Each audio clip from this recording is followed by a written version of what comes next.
Clear tu zong sung te FD-CHHAKCHHUAK YouTube channel tangin chibai kabuk le vek chewa tukar chu Mizoram thil du omlo tak tak thing soitur omnol baya tuipui feri lama te kan hun lama te le bhairabi lama te chuan tuilian awangin chetna nasatak mai a thleng me ka chutiang ilaya chuan mun then khata Herion Hawng zali somnile pasari lai mai mante alo omle boka chu voini a hian tlema zong hantarlan kan tumdon ani khothlir newsin atarlan danin Myanmar Rama Hualngo People's Organization Police le CDF Hualngo Ram tangdunin vo in me ni somnile panni ni ngani khan khomoi Myanmar school pakhat atangin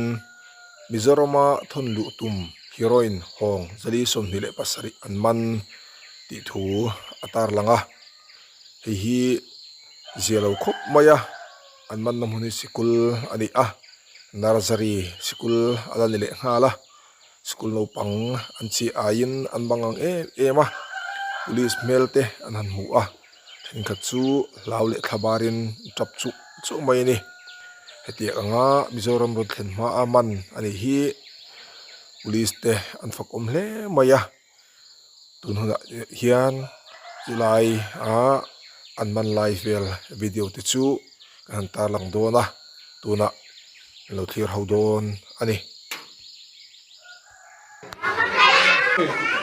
được chưa? Các bạn họ chưa có cái đây là cái anh ấy chưa nghe chưa lộc ha.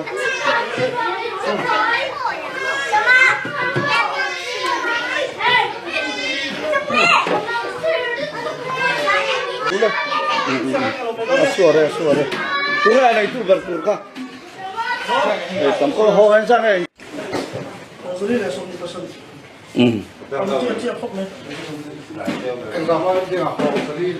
Ồ, em bị install room chung à hiền, ta hay, em bị chung à, lấy tiền ổn na, ta hiền là lâu rồi, có lại mà,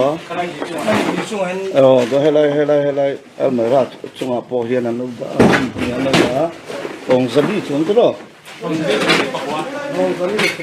còn dân đi lẽ, sum đi pasari anh ấy, em mẹ cái đằng bỏ là check mẹ cái này.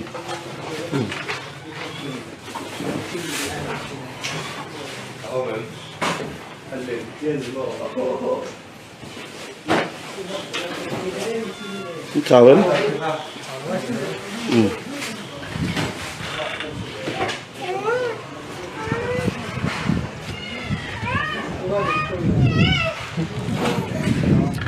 Rồi, hay là mình check được. Hawng zali liền ra cái khá. Hawng zali này, xong đi pasari mo. Nazari school kan mana ni đúng rồi mình khá pi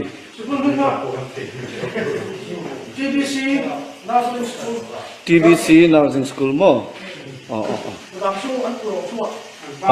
ni tu mo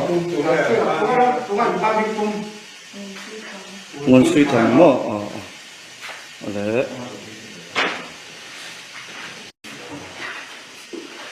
cái gì nhá mình chưa được cần mình ta Hawng zali liền ra cái khá Hawng zali này xong đi pasari mo Nazari school kan mana ni